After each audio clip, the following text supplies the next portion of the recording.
Good afternoon, everybody, and welcome to this month's T&T decision-making meeting. Before we go any further, I'll read out some housekeeping instructions. First of all, I'm Councillor Lynn Zag, Cabinet Member for Traffic and Transportation.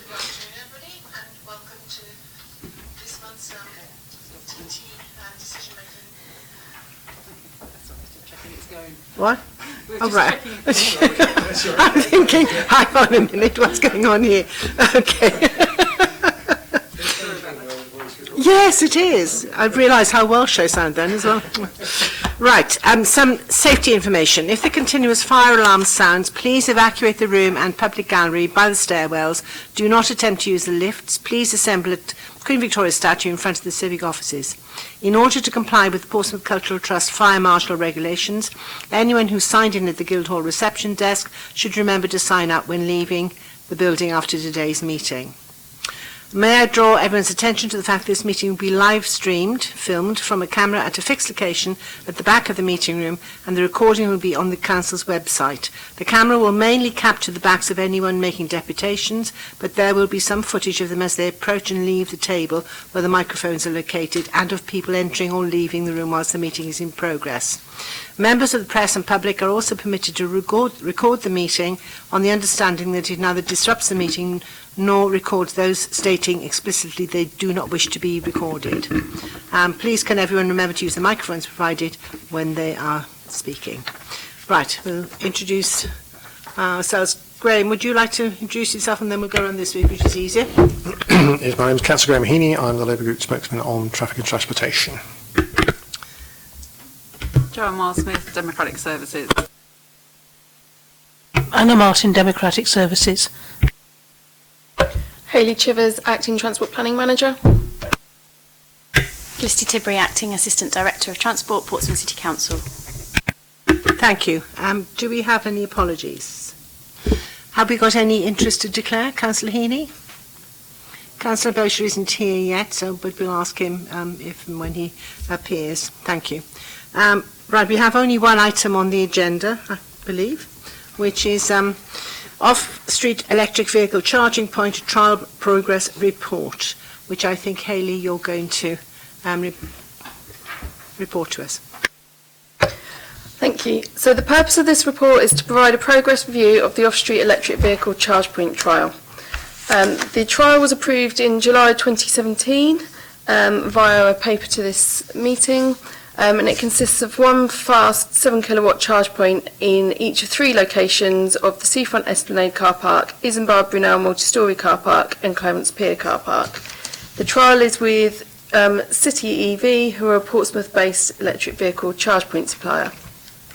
This scheme is being run alongside our on-street residential charge point scheme, which has seen 36 charge points be delivered on-street in residential areas, and we've received just under £230,000 towards a phase 2 of this scheme, which should see around 79 additional charge points come in. OLEV, the Office for Low Emission Vehicles, have also recently announced further funding for this scheme, so we hope to bid for more in the future.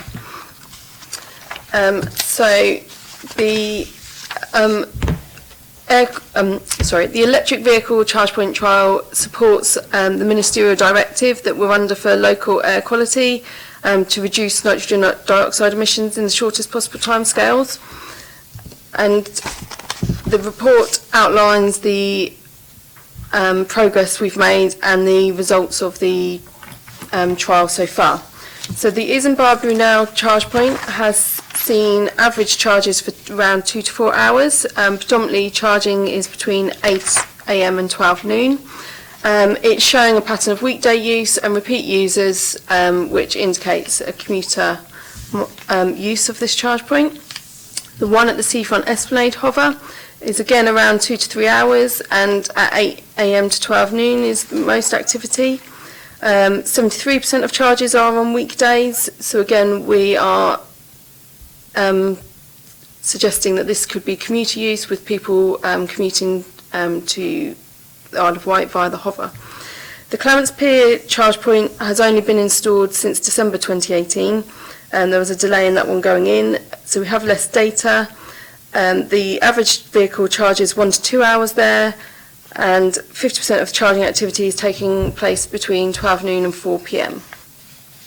The total charging across all 3 charge points has been over 3,000 hours, and the total cost to the council for charging is £1,639.73p.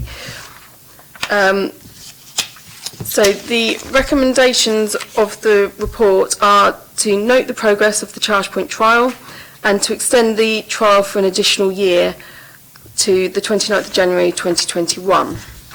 The reasons for these recommendations are that the off-street trial was originally planned for 2 years, has shown positive trends in usage, and therefore it should be extended as per the contract by a further year and continued in its existing format. Given that the Clarence Pier charge point only became operational in December 2018, this extension would allow over 2 years of usage data to be gathered and collated for that location. The trial would continue to be monitored with all feedback being reviewed to continue to improve and promote the use of EV charging bays. The scheme forms part of a wider strategy to consider EV charging provision in the city, including further increased charging provision and the potential of introducing fees for the use of the electricity.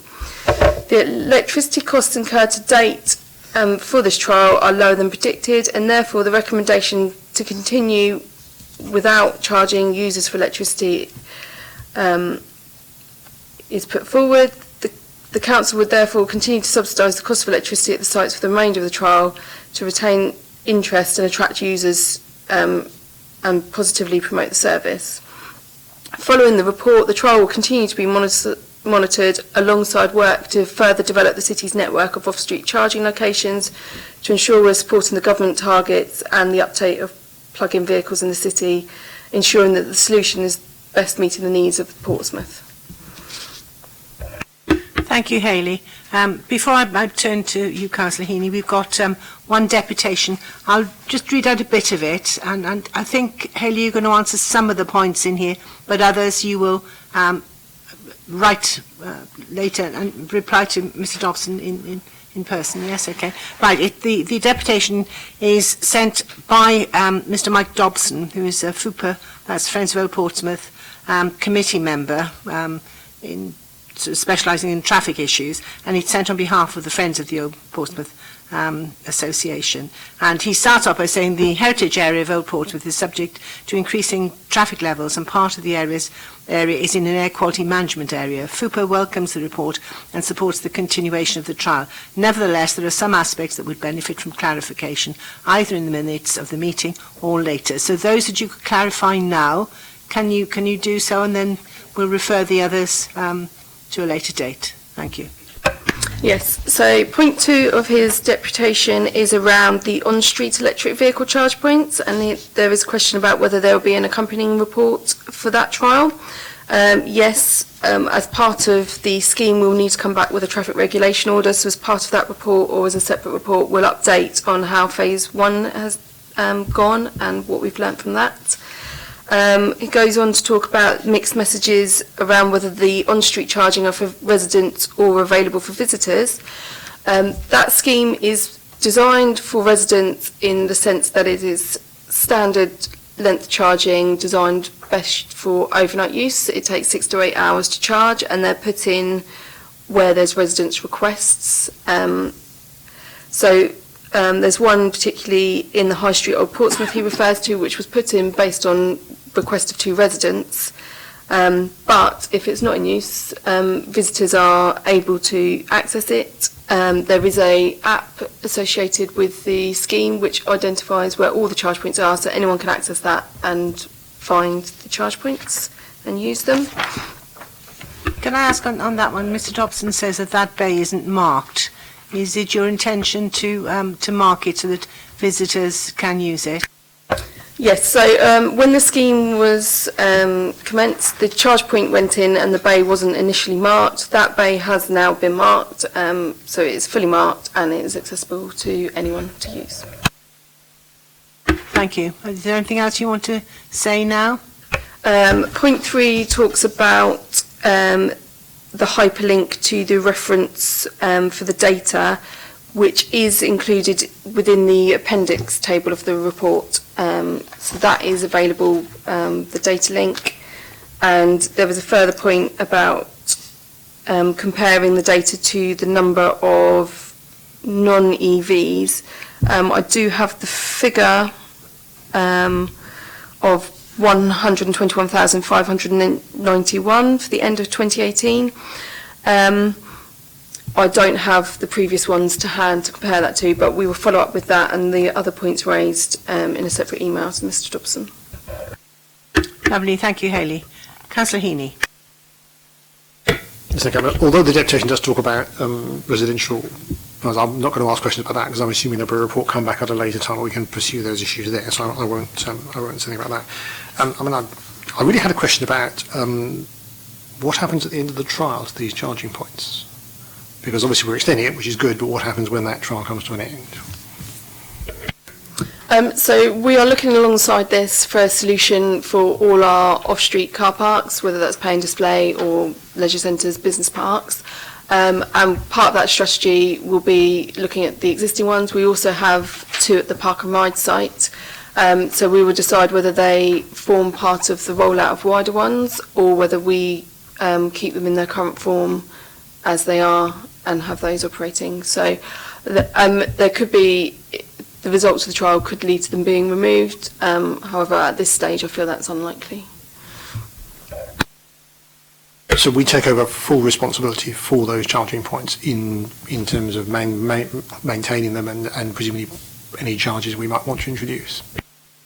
Yeah, we'd go through a procurement process which would outline who manages, maintains them, any charges set for electricity and that kind of thing. So that's yet to be developed, but that would be looked at. Anything else? Just a comment. I mean, I did raise it earlier, but I'm hoping that when we look at the end of the trial and the possibility of extending it, we actually look at some areas in the north of the city, because these are all effectively in the south, and I'm sure there are electric vehicle owners in the north, and if we only look at putting charging points in the south, I think people could quite rightly say, well, this is not really very fair. So we should try and look for some of the north. Obviously, don't have any particular ones in mind, but I'm sure there are sites we could look at where we could do that. So I hope we'll have some thinking about that. I broadly welcome the change. Obviously, this was brought in before I was on the council. It appears to be working reasonably successfully, so I certainly welcome the extension of the pilot scheme. Thank you. Can I just clarify, you said, if at the end of the trial they may be taken out. That is highly unlikely to happen, isn't it? Because, I mean, with increasing purchasing of electric vehicles, there is going to be greater need, particularly people coming in from outside of the city.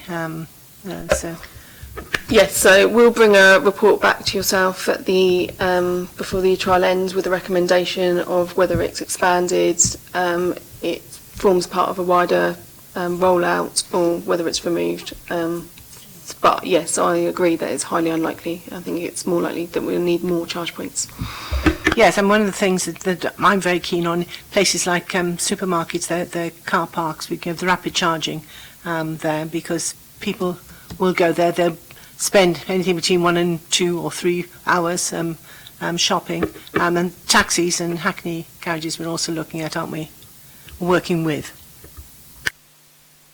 Yes, as part of the air quality work, we're looking at rapid charging for taxis and private hire vehicles. Right. Well, I'm very happy to accept the recommendations. I think it's really good, and thank you. Thank you, everybody.